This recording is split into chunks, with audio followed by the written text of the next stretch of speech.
sa higanting seafood, ang king crab. Tinatawag itong king crab dahil sa dambuhalang laki nito. Umaabot ito ng 2 hanggang 4 na kilo. Naku po! Madalas makuhuli ng king crab tuwing winter kung kailan malamig ang dagat. That's live. That's alive. Crab. Crab.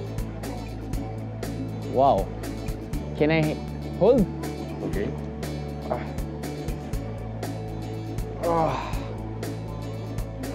Heavy. Very heavy.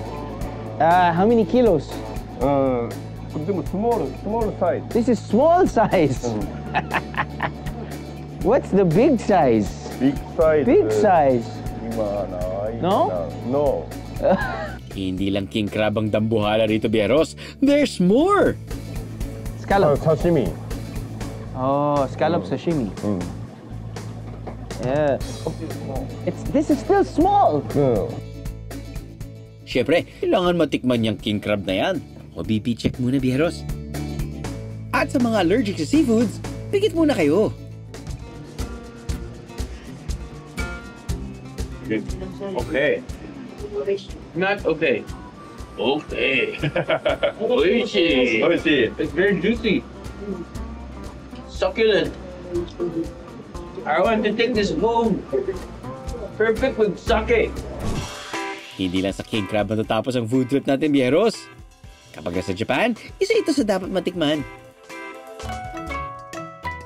Kapag malamig ang panahon, mainit na sabaw ang pasok para sa tiyan.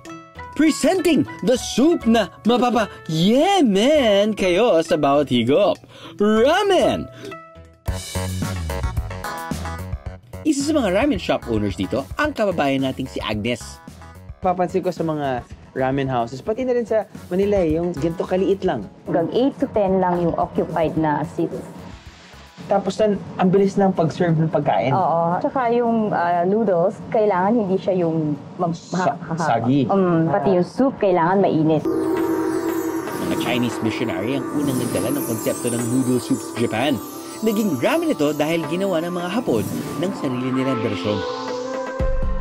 Sa Sapporo, isa raw sa mga sikat na ramen ang miso ramen, kung saan ang miso na gawa sa soybeans, hinaluan pa ng manok o baboy.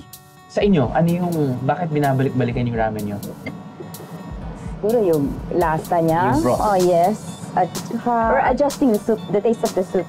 Isang sining din para sa mga Hapon ang pagluluto ng ramen dahil ang sukat ng sabaw, pantay dapat sa sukat ng noodles para mas makuha ang tamang sarap nito. Kaya naman kahit mahaba ang pila, sulit naman daw sa sarap ng lasa. Ang realization ko is that I'm happy na medyo ang dami na rin ramen places sa Pilipinas na you don't really have to go to, you know, different countries or even Sapporo to achieve this type of ramen. But thing is, bagay na bagay kasi sa weather ng Sapporo na sobrang lamig, tapos kakain ka ng napakasarap na ramen katulad dito. Pasok. I am the meeting is a biyahe. All you gotta do is just subscribe to the YouTube channel of GMA Public Affairs and you can just watch all the Behind the Drew episodes all day, forever in your life. Let's go! Yeehaw!